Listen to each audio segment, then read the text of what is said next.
Warahmatullahi wabarakatuh. Waalaikumsalam warahmatullahi wabarakatuh. Nah, bersih kok tadi. Komen sih.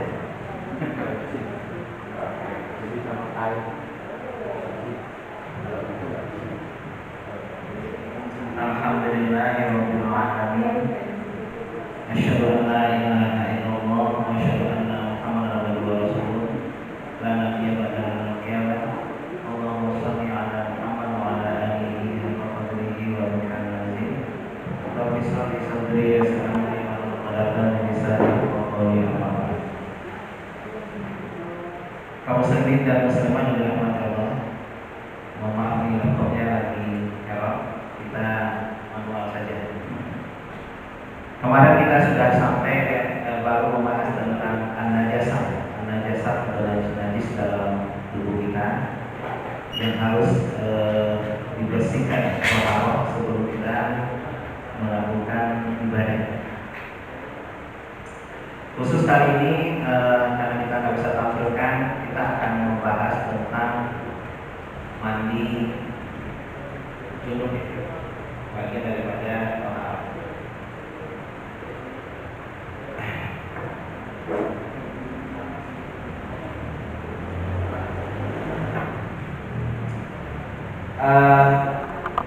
Al-ghusl, mandi al-ghusl.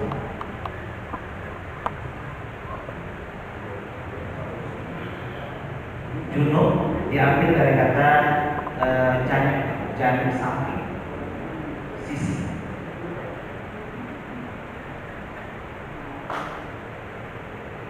Kalau janub artinya selatan,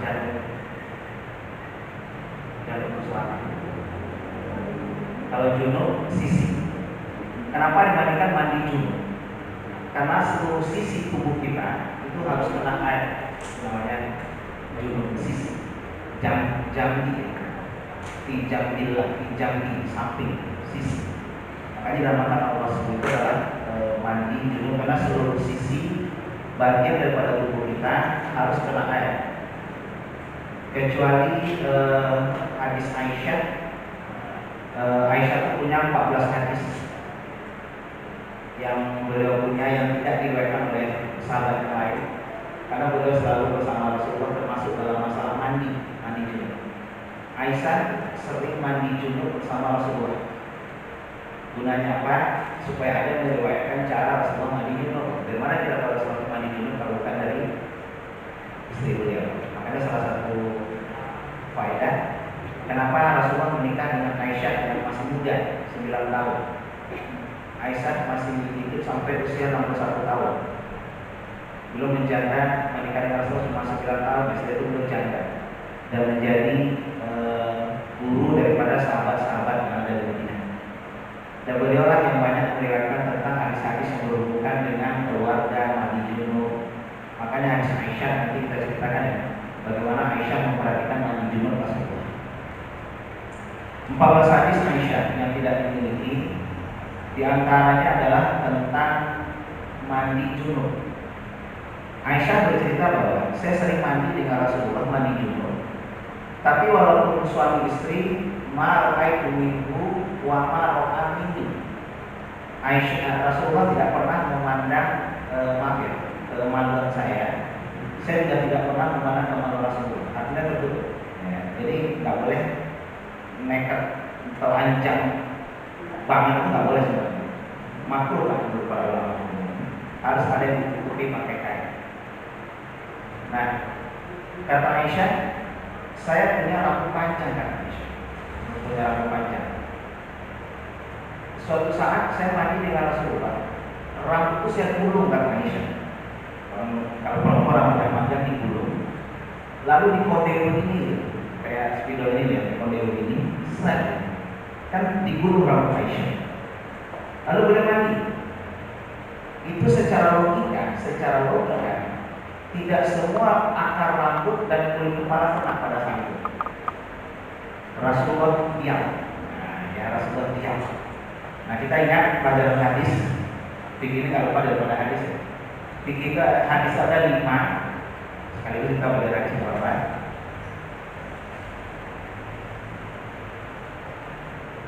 Pertama namanya hadis fi'liyah. Pembagian hadis. Pertama ada fi'liyah, itu perbuatan Rasulullah dalam konteks ibadah, fi'liyah. Ada qauliyah, semua perkataan Rasulullah.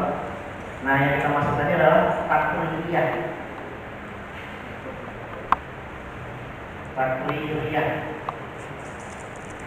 Takriyah itu adalah hadis, perbuatan sahabat di depan Rasulullah. Rasulullah diamnya seorang nabi dan rasul itu menunjukkan boleh. Sebab mustahil seorang nabi dan rasul diam terhadap kesalahan dan kekeliruan, pasti ditegur kalau salah. Ingat hadis tentang Bob ya, binatang Bob. Ada di dalam saya hewannya seperti komodo. Siapa pernah nonton film Oscar ya di TV? Nah itu Bob. Ini binatang padang pasir, nggak ada di kita. Bob seperti biawak. Saya pernah makan itu dulu pas musim dingin. Agak mahal, 150 real satunya, agak mahal. Itu badan kita bisa jadi panas kalau makan itu. Ya kayak komodo, kalau kita nggak biasa enak gitu ya. Ngeliatnya aja udah enak gitu. Tapi saya dulu kapan lagi makan kalau nggak di Indonesia nggak mungkin ada. Cuma makan aja. Kolesterol ya. Biar tahu saya kayak apa dong gitu. Daripada penasaran itu saya coba. Nah sahabat itu pernah makan dong. Mereka berdua. Ketika ditawarin kepada Rasulullah menolak. Saya nggak usah kata Rasulullah. Tapi waktu sahabat makan bom, Rasulullah diam. Berarti bom lagi. Kalau sahabat itu, makanya sampai sekarang bom itu menjadi makanan halal. Cuma tidak ada kategori haram ya. Kalau hewan itu kan haramnya 5 disebutkan dalam Al-Quran. Yang kedua, yang punya cakar, harimau, kucing. Kalau ayam cekak ya, boleh. Yang keempat yang punya taring. Dan tadi itu enggak boleh kita makan ya. Cakar, taring. Yang ketiga yang kita disuruh membunuhnya, hewan yang disuruh kita membunuhnya. Pertama, anjing cicak, anjing hitam, ini apa namanya, tikus, ular. Ini loh, yang konkret apa? Kalajengking. Itu nggak boleh kita makan karena kita disuruh membunuhnya. Yang terakhir, yang kita dilarang membunuhnya, semut. Nah, ya. Nah selain itu masuk kaidah ke-6 menurut ulama. Rasulullah ditanya, ya Rasulullah, kenapa kamu tidak makan kok? Apa kata Rasulullah? Dari kecil saya tidak biasa makan, kata Rasulullah. Di daerah saya tidak pernah makan ini. Ternyata di Kalimantan Sa'diyah, jaraknya 300 kilo dari Mekah, karena beliau dibesarkan di Kalimantan Sa'diyah. Berarti Rasulullah menganggap jijik ya. Nah di sini ulama mengatakan bahwa hewan-hewan yang tidak ada unsur membahayakan, tidak punya cakar, tidak disuruh membunuhnya, itu tergantung kita jijik apa enggak gitu. Seperti cacing, bekicot, ada kodok yang hijau, menurut Imam Malik itu boleh. Mazhab Malikiyah memakan itu. Ada yang mengatakan begini, kalau kita jijik, nggak boleh kita makan. Tapi kalau enggak silakan. Ente makan cacing, jijik, tapi habis 1 piring. Jijik habis 1 piring. Nah ini masalah hewan ya, hewan yang boleh dan yang kemarin kita jelaskan, yang disembelih tidak sesuai dengan syariat Islam. Saya berikan biar dia panas dulu. Kena angin ya. Tadi lupa saya mengeluarkan satu lain.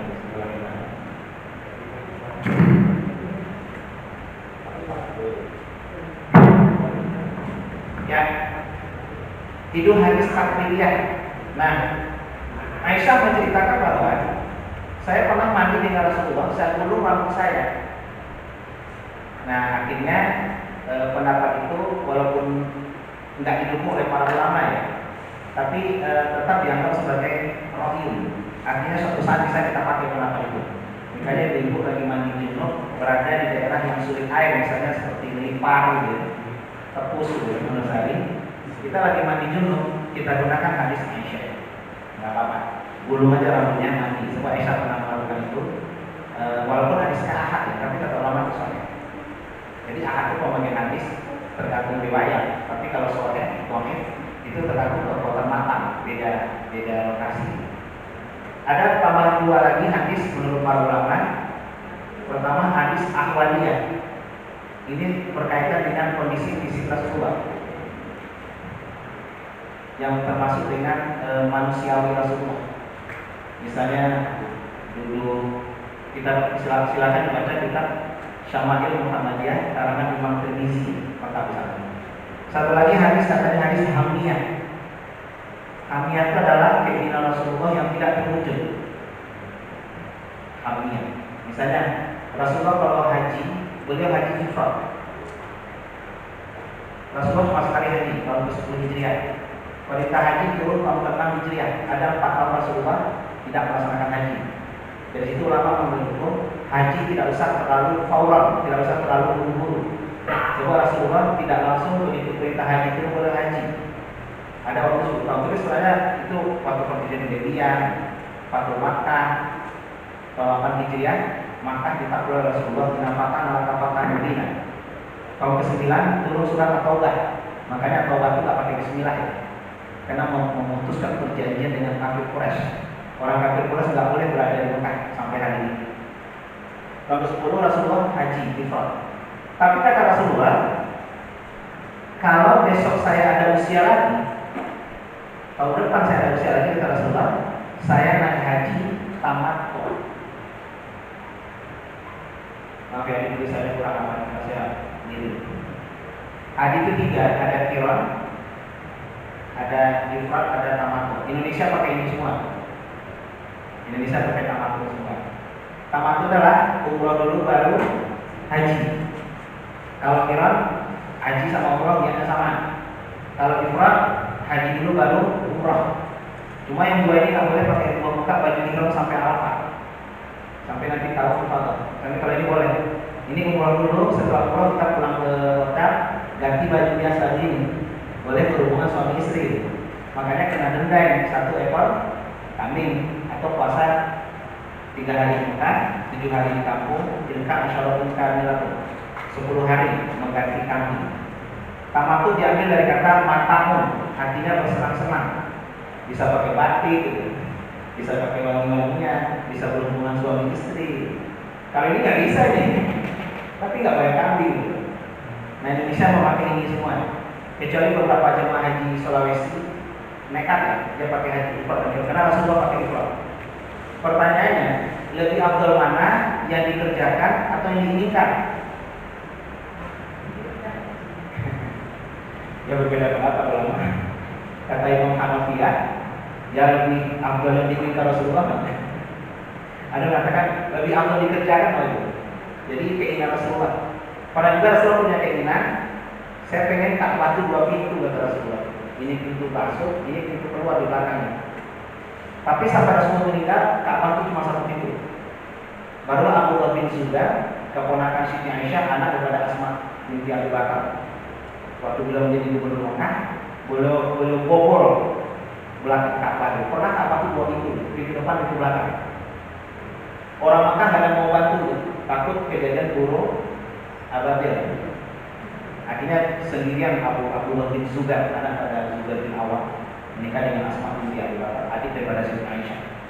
Beda ibu ya, sepupu. Aisyah yang saudara kandung itu dengan Abdul Rahman, yang waktu Rasulullah mau meninggal, beliau lewat pakai siwak, lagi siwak. Rasulullah minta sama Aisyah, saya minta siwak itu.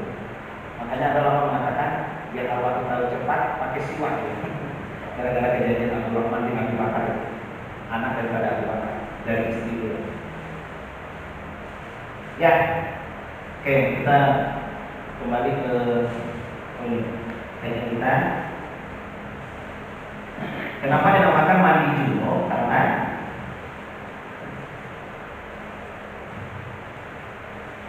Karena seluruh sisi tubuh harus kena permukaan air. dalam. Ya walaupun ada hadis Aisyah, tapi kita tetap menggunakan kaidah hukum ya, bahwa seluruh tubuh harus kena air dalam konteks mandi junub. Penyebabnya kemarin sudah kita bahas ya, berhubungan suami istri walaupun tidak sampai keluar sperma ya, tetap mandi junub. Izal kata khitana ini pada seluruh. Apabila bertemunya dua khitan, dari situlah ulama mengatakan bahwa khitan perempuan itu hukumnya juga sunnah. Sebenarnya kalau laki-laki ada mengatakan wajib, sepakat. Tapi kalau perempuan ada mengatakan sunnah, mengatakan wajib. Tapi kalau kita lihat hadis itu, kayaknya ketika bertemu dua khitan antara Rasulullah, khitan laki-laki dan masalah itu berhubungan seks itu, tetap mandi wajib. Mandi junub seluruh sisi tubuh harus kena air. Itu yang pertama. Kedua, nanti selesai haid, selesai nifas. Kalau selesai memandikan orang meninggal, ya tidak ada riwayatnya ya, tapi dalam HPT itu cuma dianjurkan saja, sunnah tapi tidak wajib. Setelah memandikan, ya paling hukumnya sunnah ya setelah memandikan orang meninggal. Kalau disunahkan sebenarnya keluarga dekat ya, tapi kita boleh menjadi pekerja itu nggak apa-apa memandikan. Dulu ada mahasiswa kita IMM kerja di PKU kota itu memandikan jenazah. Dia nggak ngomong kalau dia takut mayat itu, artinya dia sakit sampai kedua kali kasih. Dan dia nggak ngomong waktu tes dia takut mayat. Semua orang takut, siapa aja kalau dia itu bangun tidur, lihat mayat itu dia ketakutan, kayaknya ini apa paranoid dengan mayat itu. Nah kalau kita memandikan mayat, hati-hati ya, jangan membuka aibnya kepada orang lain. Apapun yang kita temukan di mayat itu nggak usah ditekan. Cacat, mau cacing, mau bilang begitu lah. Itu termasuk nanti dosa besar ya, membuka aib. Oke, Rasul, junub, faksilu, Rasul itu sebenarnya dalam bahasa Arab diciprati. Ingat dalam surah Al-Maidah ayat 5, fa iza qumtum ila shalah faksilu wujuhakum.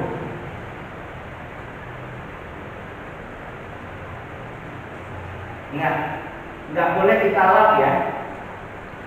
Ingat, wajah. Mana yang wajah? Wajah dimulai dari sini, dari ujung jidat. Jidat apa nih? Kan ini.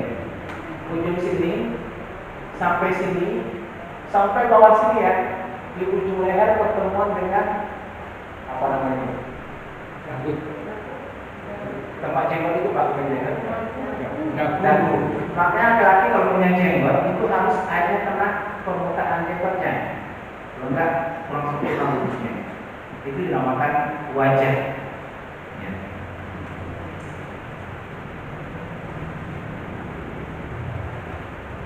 Kemarin ada yang tanya tentang mukena. Ada yang menyuruh pakai mukena itu sampai nanti sudah.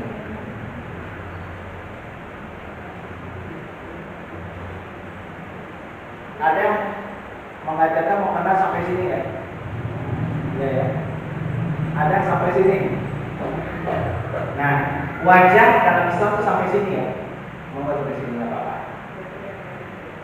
Mengena. Sebagai bagian daripada wajah. Telinga sebagai ulama memasukkan wajah telinganya. Jadi kalau cuci muka. Nah, Rasul ini bahasa Arabnya air kita dinginkan. Misalnya air ya, nah gitu. Itu Rasul. Nggak boleh air kita taruh di handuk lalu kita lakukan begini. Itu bukan Rasul dalam bahasa Arab. Ya.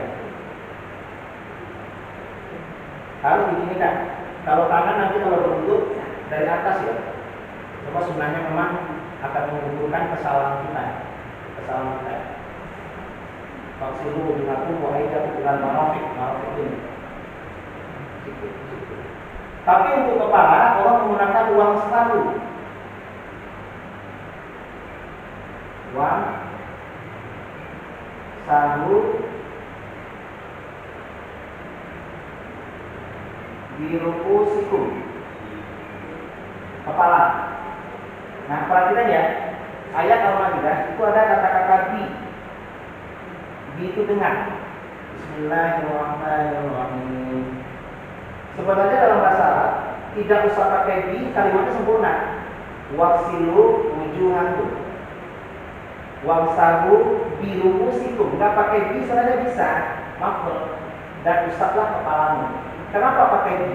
Menurut ulama, kata bi itu maknanya semua. Dalam surah Al-Baqarah, Zahaballahu binurihim.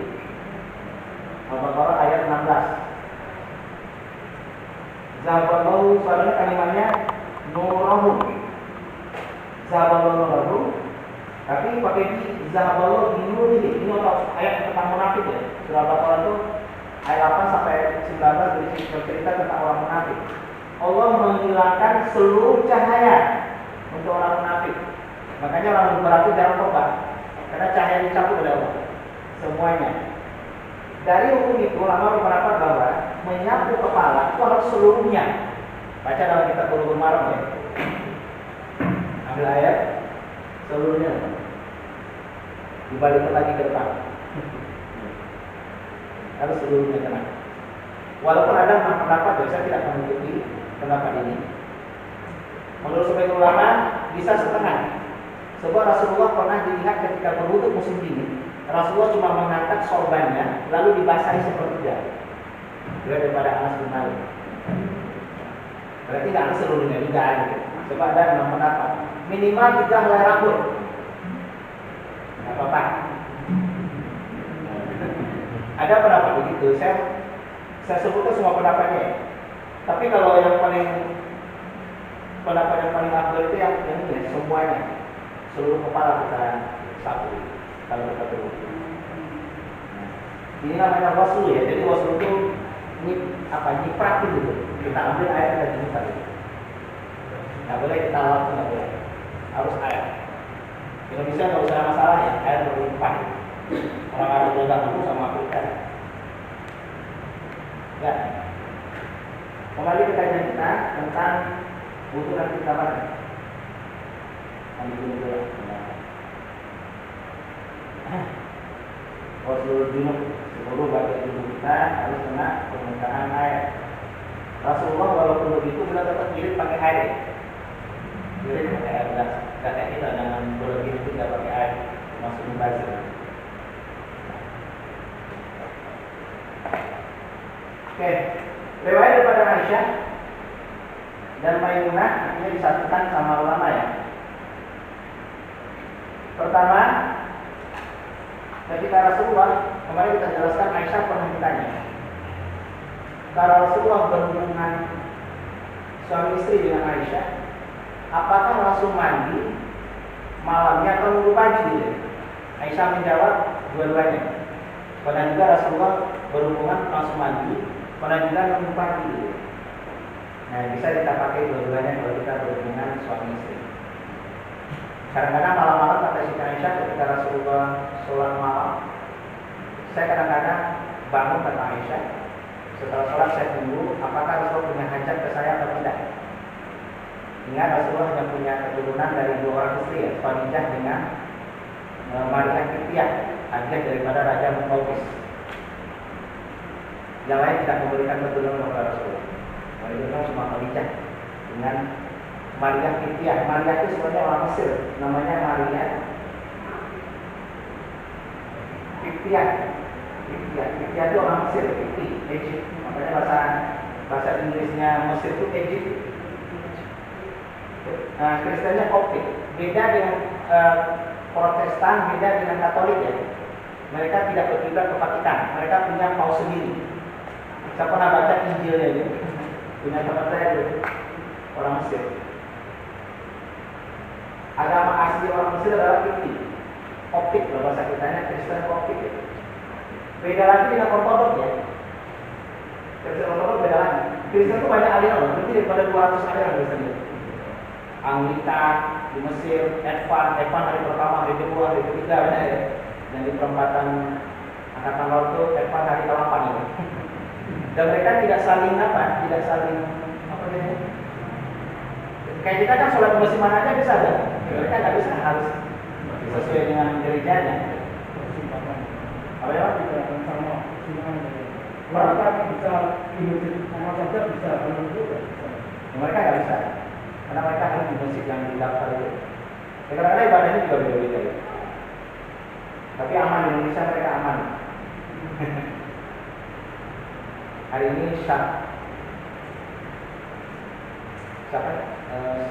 Syahbana Nainggolan ya, ditangkap polisi gara-gara demo kerja ya. Katanya dia tulis di WA keras loh. Padahal Rocky Gerung itu lebih keras loh. Cuma kalian non muslim dari dia. Makanya selalu saya bilang sama teman-teman, tolonglah kalian non muslim Tionghoa, kritiklah pemerintah. Kalian nggak bakal jemput ya. Kalau kami nggak mau lihat jemput. Rocky Gerung itu loh. Coba baca deh. Tulisan Rocky Gerung itu lebih keras loh. Jika ada rekam saya nggak mau nyebutin kerasnya juga. Kalau nggak direkam saya sebutin. Keras sekali kritiknya. Sampai kasar banget bahasanya itu. Aman aja gitu. Kita ngomong apa dari Kristen. Oke. Nah, Rasulullah setelah sampai di Madinah, beliau mengeluarkan 3 surat. 1, Raja Heraklius. Yang kedua, Raja Muqawqis di Mesir. Ketiga, Raja Habsyah atau Ethiopia. Ini buktinya bahwa Islam harus disebarkan ya. Rasulullah langsung jadi surat. Heraklius menolak, tapi dia percaya Rasulullah Nabi terakhir. Makanya turun ayat Laisal birra wa taqwa yaquluna nasa bihi atau saat kuatan saudaraan pusatku. Heraklius bertanya kepada Rasulullah bin Yaman, utusan Rasulullah, apakah Nabi-mu tidak pernah berbohong? Tidak. Apa dia keturunan yang mulia? Ya. Apakah pengikutnya orang yang lemah? Ya. Apakah bertambah terus? Ya. Itulah Nabi terakhir. Tapi Heraklius nggak mau beriman. Tadi dia mengaku itu Rasulullah Nabi terakhir. Sampai Rasul diberi hadiah yang banyak sekali. Permadani, baju, diterima sama Rasulullah. Berarti boleh kita menerima dari hadiah dari non-muslim ya. Jadi mengaku tidak mengikuti. Mengaku tapi tidak mengikuti. Dalam iman itu ada 3 komponen ya. Tasdiqu bil qalbi, takriru bil lisan, wal amalu bil jawarih.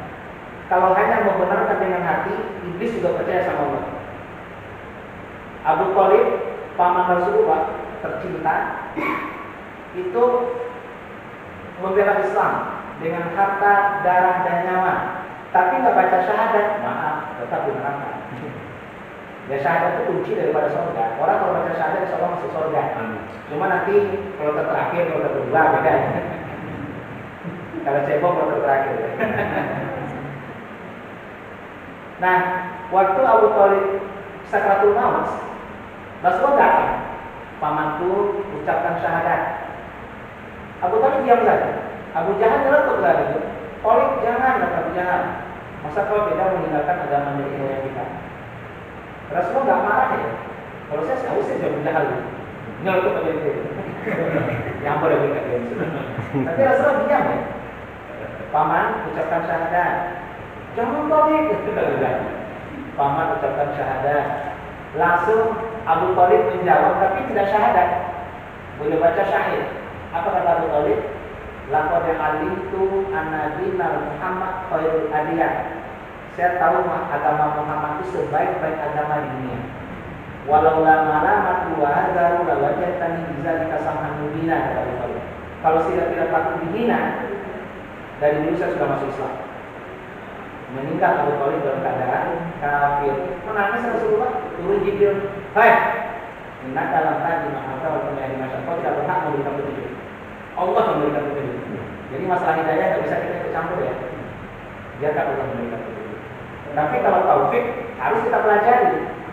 Wabillahi taufik wal hidayah. Sebenarnya wabillahi hidayah, taufik itu bagian hidayah. Taufik itu artinya adalah bersesuainya cara hidup kita, keluarga kita, kerja kita dengan Allah. Itu namanya taufik. Harus kita cari, harus kita pelajari hidayah. Kalau hidayah tunggu aja dari Allah. Akhirnya malam hari Rasulullah berdoa. Atau 113. Ya Allah, ampuni paman saya. Turun lagi Jibril. Wahai Jibril, Maka nabi ayastaghfirul musyrikin. Enggak pantas seorang nabi minta ampun untuk orang musyrik. Ingat ya, paman tercinta. Jadi walaupun bapak kita non muslim, jangan didoakan. Tetangga kita non muslim meninggal, takziah aja nggak apa-apa. Bahkan Syekh Utsaimin membolehkan mengucapkan innalillahi ya. Baca pendapat Syekh Utsaimin. Boleh mengucapkan innalillahi wa inna ilaihi raji'un karena dia makhluk, tapi jangan mendoakan. Semoga seluruh Fatimah, apa Fatimah orang kafir. Takziah aja, dikasih minum ya, minum, kasih roti bungkus ya 2 bulan. Susah aman. Tapi jangan mendoakan. Nggak boleh mendoakan. Hati-hati bapak yang RT RW ya. Iya. Kalau ada non muslim meninggal, jangan didoakan. Allah kita doa seluruh Fatimah. Carilah pidato yang ada seluruh Fatimahnya. Gampang kok. Saya nggak pernah jadi RT ya. Bapak Ibu, hari ini telah meninggal saudara kita Natalius, bisa jadi namanya ya. Kita berharap semoga keluarga sabar dan apa-apa ya. Oke, itu aja. Semoga seluruh Fatimah. Akan takut sama warga. Makanya di rumah disusul kata-katanya. Disusul kata-kata. Dari rumah disusul. Saya aja Pak yang biasa ceramah ya. Kalau pidato kematian seperti ini. So pernah saya salah ngomong dulu sekali, ketawa orang. Akhirnya saya trauma. Memang betul itu. Warga saya kalau juga di rumah pidato nggak mau. Apa Pak? Kalau untuk kematian ngeri. So suasananya beda. Kalau sini saya bebas ngomong apa aja, mau ketawa nangis lah. Nah pernah saya sekali ketawa orang. Saya juga bingung kenapa ketawa itu. Sejak itu saya nggak pernah. Saya pakai kaca. Makanya kalau pidato kematian saya jangan saja ngeri ini, sensitif gitu. Kita mau apa ini? Oh, Maria. Akhirnya Mukaukis sama sikapnya, tidak mau beriman dengan Rasulullah. Satu-satu beriman adalah Raja Habsyah, Ethiopia. Tapi tidak pernah bertemu dengan Rasulullah. Tidak menjadi sahabat. Sahabat adalah bertemu dengan Rasulullah walaupun 1 detik nggak apa-apa. Itu sudah menjadi seorang sahabat. Kalau ini enggak beriman, sahabat bertemu dan beriman dengan Rasulullah. Tapi Raja Habsyah, disinilah dulu Rasulullah pernah sholat gaib ya. Jadi hadis orang sholat itu tentang Raja Habsyah. Suatu hari Rasulullah meninggal, Rasulullah sholat gaib itu Raja Habsyah. Pernah juga Rasulullah sholat di atas makam. Baca ya, sholat Imam Ahmad. Pernah seorang perempuan yang membersihkan masjid, suatu hari meninggal. Kata Rasulullah, mana perempuan yang biasa membersihkan masjid meninggal ya Rasulullah? Marah Rasulullah, kenapa saya nggak dikasih tahu? Akhirnya Rasulullah ke makam, Rasulullah sholat jenazah di atas makam, walaupun hadisnya hasan. Kalau kita mungkin bid'ah. Saya pernah nyobain itu. Budi saya pulang ke Padang, tapi salah itu ulama di bawah 1 bulan. Di atas itu nggak boleh. Karena baru 1 minggu saya sholatnya di makam. Karena pernah membaca hadis itu. Kalau sholat boleh silakan. Nah, Raja Mukaukis memberikan Rasulullah hadiah kuda permadani sama seorang budak bernama Maria Kiptiah. Akhirnya dinikahi sama Rasulullah, punya anak namanya Ibrahim, meninggal waktu kecil gitu. Rasulullah nangis. Kata sahabat ya Rasulullah, kenapa nangis? Inabuyuna kadamat wa qawlata qasya.